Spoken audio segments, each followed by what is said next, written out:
Now I'm going to take the old valves out of here. I've got a kit that I got to remove the valve stems, remove the collets or keepers.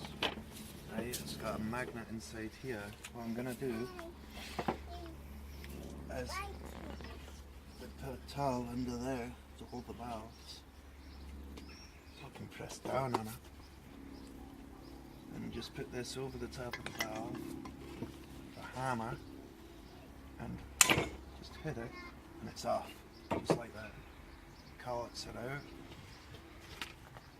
and I just scrape them out into the tray. Just like that, that's all you do. I've just got the rest of them to do, and hopefully I don't knock this lot over. Right, one next to it, right there. Unbelievably quick, eh? Before this I used to put a G-clamp on it and screw it in, you know, a proper valve spring clamp, and it just took forever. This is so much quicker. I think I can put them back in with this as well. I'll show you how to do one close up. Magnet inside here, and this is the Lyle valve spring retainer tool. You just put it on top of the valve, like that. Can you see it? Mm-hmm. You push down, but I couldn't push it down hard enough, so I'm just going to hit it. I think it's that hydrostatic lock on here that was holding out. This is taking the top off, and the valve collets are inside there, or keepers. And there's the there's the retainer. So I take them out and I'm putting them in a tray to keep them. Put them inlets in the inlets, exhaust in the exhaust, but all the valves are getting replaced because obviously that's what's wrong with it. I'm not sure if these ones are going to come out as easy because they're the bent valves. See how the lower, there's nothing pushing them down, but they're lower than the ones next to it because the valve's bent. See there? It's bent. However, they've all been hit on this side, which is the exhaust side. So they've all been hit, right? So that was the exhaust side on the car. I'll try and get them. Let's see how it copes with these ones that are bent right down there. Let's see how it copes. I might get it, might not. Okay, these are already pretty compressed. Watch that phone. Got one. Got one anyway. Can only get the one on that one, but that's not too bad. Take that out. Keep trying. Make sure the rag's in the right place.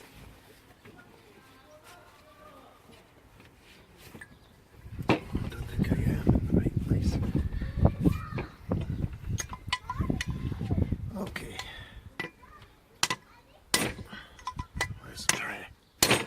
Got it. So even though that was really bent, and in the past I've actually had to grind the valves out to get them out when they're like that. This one managed it. It's just an unbelievable tool.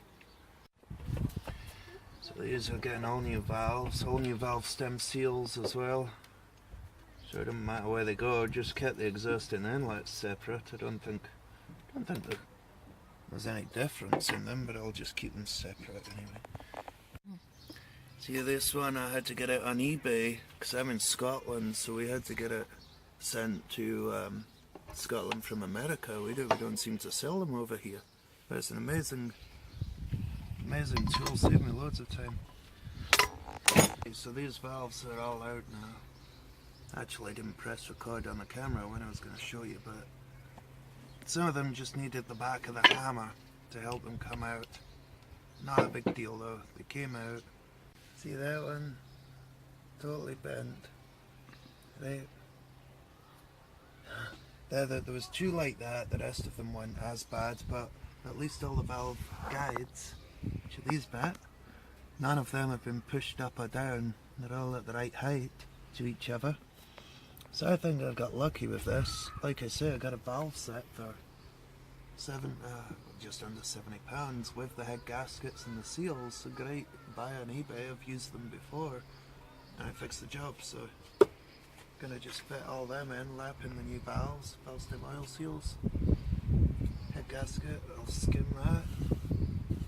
I'll just do it myself with a pad and some emery paper, and then I'll check it with a straight edge and see how bent it is. If it's okay, I'll put it back on. Now I've got the valve stem oil seals that need to be removed. I'm just using vice grips with a wiggle and a jiggle like pulling teeth, and they're out.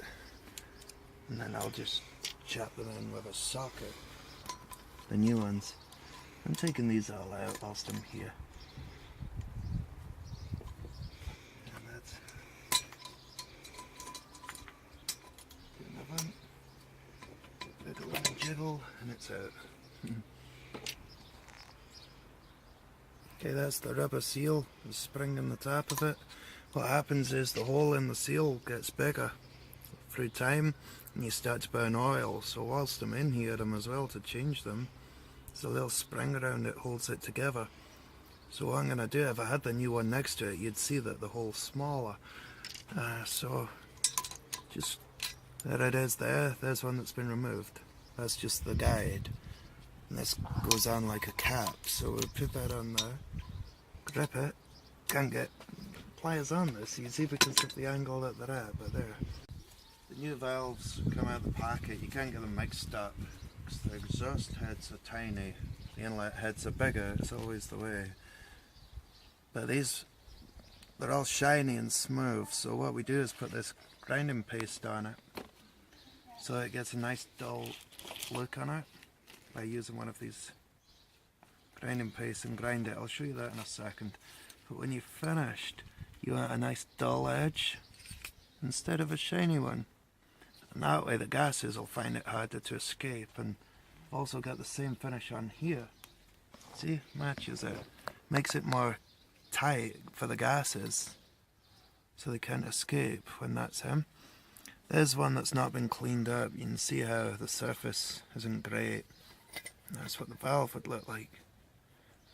The new ones like that, I have in the past just put these in without lapping them in. This is what you call lapping them in. I actually started and ran fine, but it's advisable to do this though. I'll show you what you do. Just take some stuff, we'll start with the coarse end. And just spin it down so you get the stuff on there, just like that. And it goes in the hole all the way. Wipe the stuff off the top so this will stick. Put a small end on, a very small valve, and you just rock it back in two. And it takes a while, but it'll end up being a perfect mating surface from the valve to the valve seat to give you better compression. This engine doesn't have adjustable tappets, so this will help though. This will all help bring it back to where it should be in new valves to get the clearances. It's got hydraulic tappets. And then once I've done this for a while, I turn this over and put the fine grit on there and get a really smooth finish like what you saw before. And you just take your time and work your way through them all. And have a drink of beer whilst you're doing it if you like, because it's going to take forever. So you just take your time, be in no hurry. And then we'll reassemble it with these collets and keepers, springs that I took off before that I've shown you. And we'll build all that up with new valve stem oil seals, which are in the pack there. And then I'll smooth this head off. I'll show you how to do that. As you can see, the hole size on the new one is a lot smaller than the old one. See, that's going to burn oil. It's more likely when you start a car and it's cold, it's going to blow out blue smoke out the back that's burning oil. Got this 15mm deep socket here. Short extension just so that it goes deep enough, because these valves are quite deep, and the idea is that sits on there. This is the new valve stem oil seal. And I put that over the thing, and that's all we do. It sits on top of the valve stem guide, Then we just tap it. Tap, tap, tap, tap, tap. And you can hear it. It changes the sound when it goes all the way. And that's the same for them all. Tap. That's it. And you just do that to them all. Right? And when they're in, then we put the valves back on. Okay. All the valves are fitted now. Lap turn. Valve stem oil seals are fitted. Now we're going to put the springs on, right? And what we've got is the same as when I removed them. We've put a towel underneath to hold the bottom of the valves into the seat. Now put this on, spring and spring retainer, right? And they go over there. Now this is the these collets go in the top, or right, let's see what I'm doing here. I've got this tool. This tool's great. I mean, it took it apart like that, and you just push it on. There's a magnet inside. It kept the collet, so it keepers, depending what you call it, right? They go in here. Great, amazing tool. Now, to put it together, that goes in there. This all comes in the kit. You don't have to buy any more. But what I found was I couldn't get it in with that. What I figured out was when this is pushed all the way in with the valve, see, it's not quite long enough to take the keeper to push it into that groove. It's just not quite, it wasn't going to happen, so I just used a washer right there. And I put that over the top of the spring. And that's it. That's all I do. Then just push it on. It's on.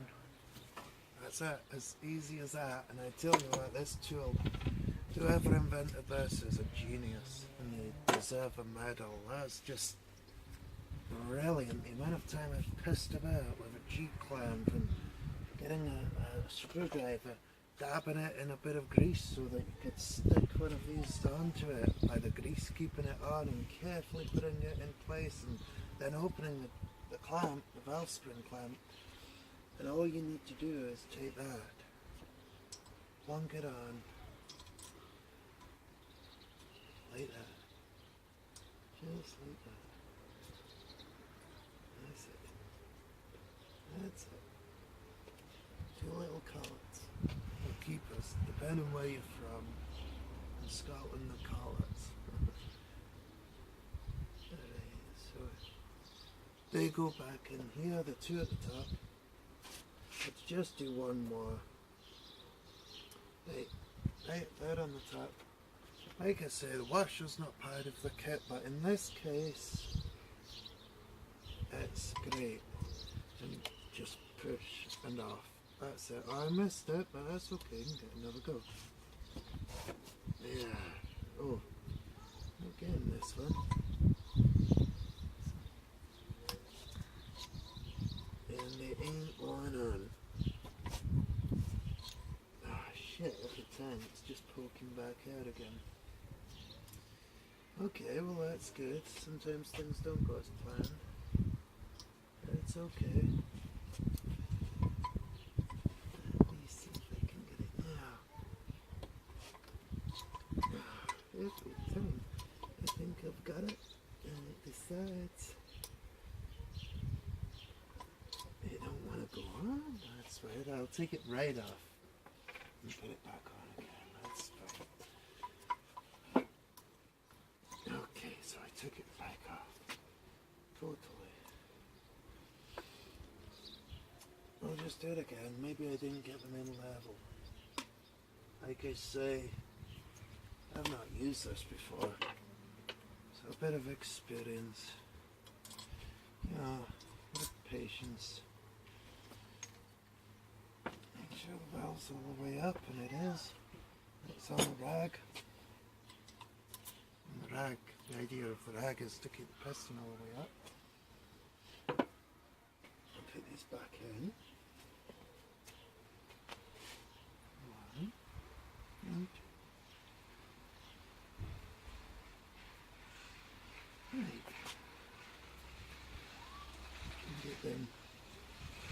even to begin with. That might help.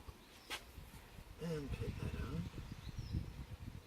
That washer, I've done 3 now. And without that washer, I couldn't get any on. It's just the way this one is. Maybe with other cars it's fine, doesn't need it, but... This, oh, that's done it first time. First time, it's just technique. So that just proves it's technique. It's not the tool.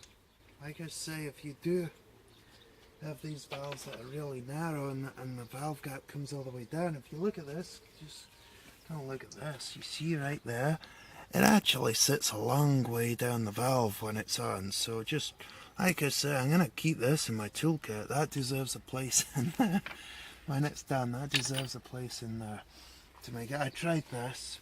This was in the kit, didn't help in this case, but that's okay. This is so quick and easy, definitely an amazing tool. Okay, now that I've put all the valves back in, you can't really see it, but that's all full of water from this watering can.